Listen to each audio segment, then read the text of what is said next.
Bagaimana kiat mendidik anak agar mudah untuk diarahkan kepada kebaikan, termasuk menyelamatkan ortunya nanti di akhirat.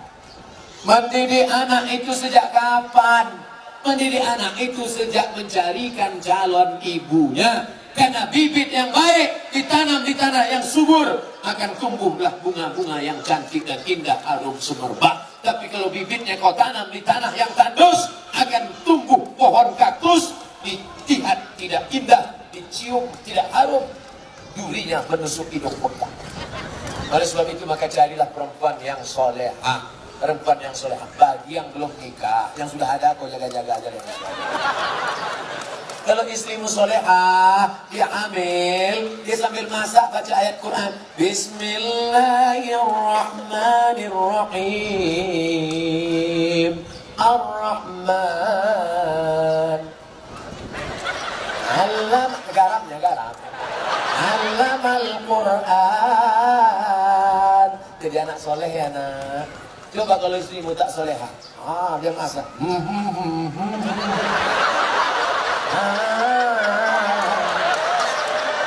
Garam tak ada.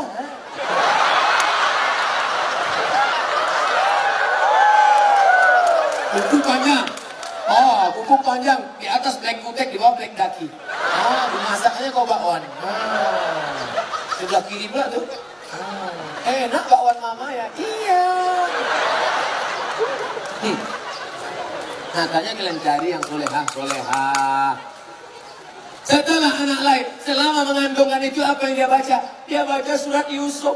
Datang ke Kiai, Pak Kiai, gimana supaya anak saya baik? Baca surat Yusuf. Maksud Pak Kiai supaya anaknya nanti imannya kuat seperti Nabi Yusuf diajak berzina oleh Zulaikha tapi gak mau. Rupanya dia salah sangka. Disangkanya anaknya ganteng macam Nabi Yusuf. Begitu lahir hitam pendek. Marah sama Pak Kiai. Pak Kiai, kenapa anak saya seperti ini? Kenapa nggak seperti Nabi Yusuf? Suaminya mana? Ini suaminya Pak Kiai. Iya sama.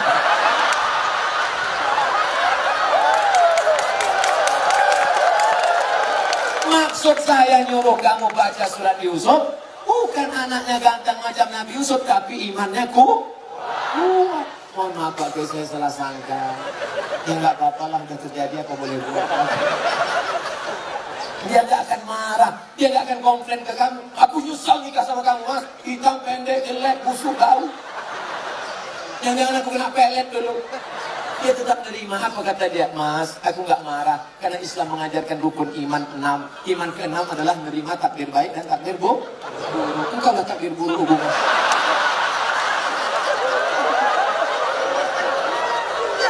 Nerima, dia tidak akan marah mencaci maki engkau, karena dia berkata, walaupun bagaimanapun juga engkau adalah pilihan terbaik menurut Tuhan untuk aku. Walaupun kemana-mana orang selalu bertanya, itu supirmu ya? Lalu kemudian setelah anakmu lahir, dia akan menyusukannya. Disusukannya anakmu berapa lama? 2 tahun.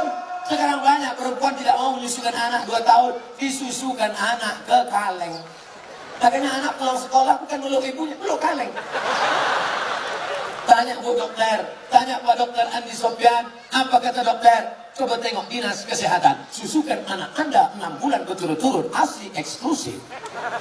Insya Allah otaknya akan cerdas, tubuhnya akan sehat, tidak terkontaminasi penyakit. Dulu kita mandi di sungai 6 jam, mandi sampai biru bibir, gak ada batuk, gak ada demam. Air susu ibu membuat kita kuat, imun kita sehat. Anak sekarang, lihat mendung aja bersin. Ikatan emosional, dekat. Anaknya disusukan ibu. Ibu yang menyusukan anak untuk menghindari kanker payudara. Ibu yang menyusukan anak sekaligus keluarga berencana. Ibu yang menyusukan anak, kedekatan emosional antara ibu dan anak. Makanya anakmu jauh, dia tetap nelpon, mama mau makan apa, nanti adik bawakan makanan ya. Anak yang tidak kau susukan, kau titip uang pun dia lupa.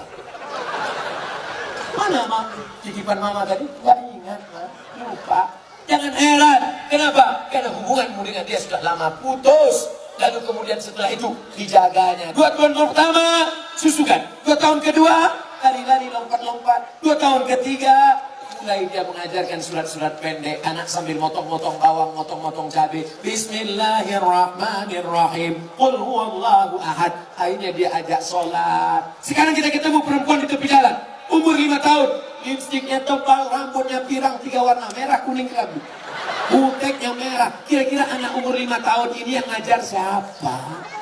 Maknya al-ummat al-ula. Ibu adalah pendidik pertama. Sekolah sebelum S1, S2, S3, pendidik kita yang pertama adalah ibu. Tadi waktu saya makan ada anak kecil berjilbab panjang, Ustaz, anak kecil mencium tangan saya, anak kecil ingin duduk dekat saya. Kenapa? Karena anak-anak ini dilahirkan oleh ibu-ibu yang soleha. Di mana ibu-ibu soleha itu berada? Di Bontang. Wahai laki-laki yang ingin mendapatkan istri soleha, datanglah kalian ke Bontang. Yang sudah nikah jangan lagi.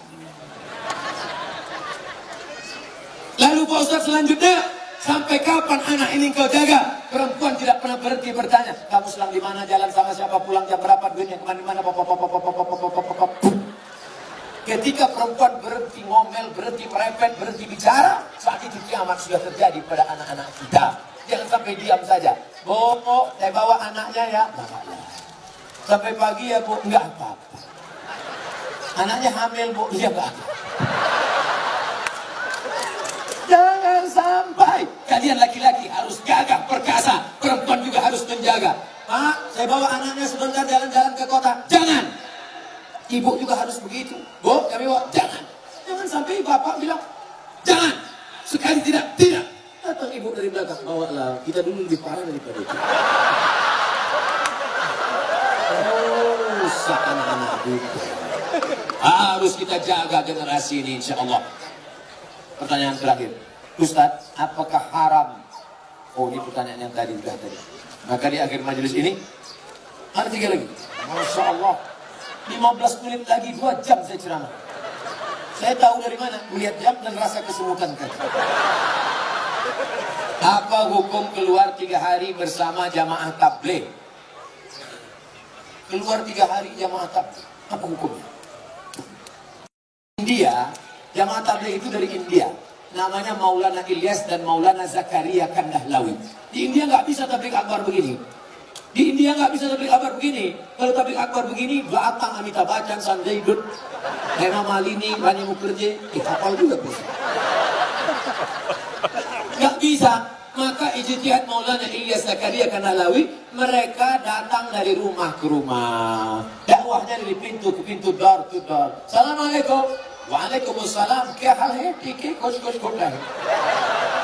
Kya hal hai artinya apa kabar? ठीक artinya kabar baik. Kuch होता है judul film. Aja.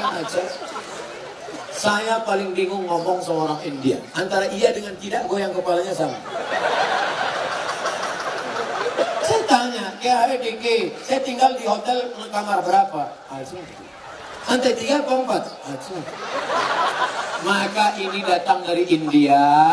Mereka ulama-ulama ahli hadis. Siapa yang kaya, punya duit banyak, kerja tidak mengikat, 3 hari datang ngajak ke pintu. Assalamualaikum, waalaikumsalam. Ayo ke masjid ya. Ayo datang pengajian ya. Mereka inilah yang berdakwah di jalan Allah. Abdul Somad ceramah ke Bontang. Kenapa? Karena diundang Pemko. Abdul Somad ceramah ke Bontang. Kenapa? Karena diundang Badak LNG atau LNG Badak.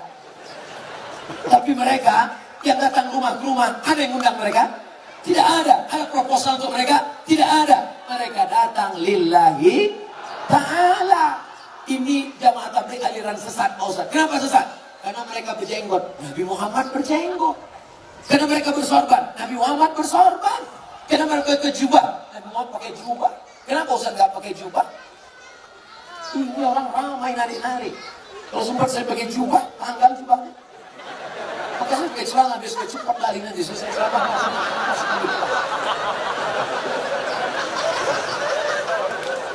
Jangan katakan mereka sesat.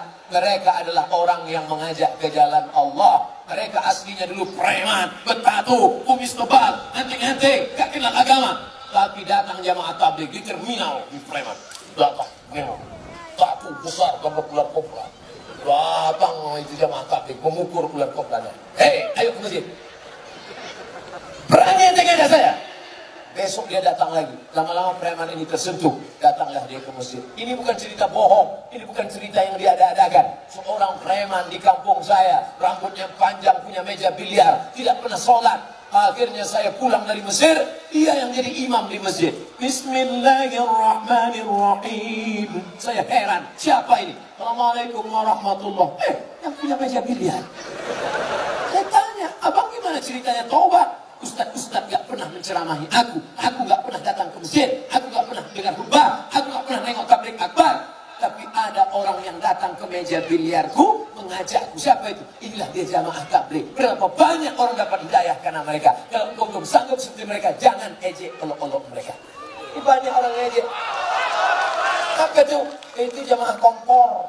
Apa itu? Itu jamaah KUPJ. Apa itu KUPJ? Kelompok Ustaz Panjang Janggut. Oleh sebab itu maka mereka dakwahnya lembut. Assalamualaikum Pak Haji. Waalaikumsalam. Ayo ke masjid ya Pak Haji. Jangan ajak-ajak saya. Kamu belum lahir, saya sudah haji. Apakah mereka jamaah tabligh berhenti? Mereka besok ajak lagi. Assalamualaikum Pak Haji. Waalaikumsalam. Ayo ke masjid ya Pak Haji. Kan sudah aku bilang kemarin. Ini kening sudah sujud 1000 kali di Masjidil Haram. Catatan amal sudah penuh. Aku tinggal masuk surga aja lagi. Tinggal sana begini. Masjid kalian yang jelek itu gak level ya. Hari ketiga mereka datang lagi. Assalamualaikum Pak Haji. Apa? Mau ngajak lagi? Mau ngasih tahu Pak Haji. Nanti kalau Pak Haji mati kami biarkan ya. Akhirnya Pak Haji pun terus juga. Oleh sebab itu maka dakwah mereka lembut. Apapun jamaah tabligh marah-marah mengkafirkan enggak? Mereka datang ngasih siwak, minyak wangi, ngasih sorban, ngasih parfum. Ayo ke masjid Pak Ustaz. Kalau nggak setuju mereka nggak marah. Apapun jamaah tabligh marah sama saya karena saya nggak berjenggot. Enggak. Apa pernah mereka mengatakan, yang nggak berjenggot masuk neraka. Jangan kelahi gara-gara jenggot.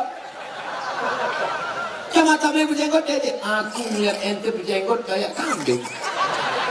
Yang berjenggot juga marah. Aku kambing, kau nggak berjenggot anjing. Akhirnya berantem anjing sama kambing. Yang senang siapa? Musang pembunuh ayam. Mereka nanya, kenapa mereka kelahi? Gara-gara jenggot. Di masjid lagi. Iya, untung kita nggak ke masjid. Rusak persatuan. Itu tidak terjadi di Bontang. Kenapa? Karena Bontang tertib agamis. Mandiri, aman, nyaman. Kalau terjadi mungkin di dekat-dekat perbatasan luar negeri. Apa yang harus saya lakukan ketika ibu saya selingkuh sudah 3 kali kedapatan? Apakah saya boleh membenci dan memarahinya? Apa yang sebaiknya dilakukan bapak saya, Pak Ustaz? Engkau dulu lahir ke dunia ini lewat rahim ibumu atau lewat tabung gas 9 kilo? Apakah bisa kau katakan, Mama, aku tak pernah? Tidak pernah, kita pernah lalu di perutnya, lalu di rahimnya, dan dia meregang nyawa. Itu tidak bisa kau pungkiri. Oleh sebab itu bahwa dia bersalah, ya, tapi kesalahan dia tidak membenarkan kedurhakaan engkau. Maka caranya bagaimana? Suruh bapakmu menasihatinya. Bapakmu pun kok bisa dibuat selingkuh 3 kali. Kemana bapakmu selama ini? Laki-laki itu kan tahu dia. Periksa HP-nya. Tiba-tiba dia HP ketawa-ketawa. Kiki. Oh HP siapa? Sama siapa? Sama mantan bang. Reuni dia pergi. Tanya dia. Ibu-ibu kalau reuni bapaknya ikut. Nanti pergi sendirian. Ditanya, mana gambar suamimu? Ini. Gantengan aku ya? Iya bang. Akhirnya semua berawal dari macam. Udah macam abang saya. Udah macam adik saya. Berawal dari macam, berakhir dengan macam-macam. Oleh sebab itu ini mesti kita jaga.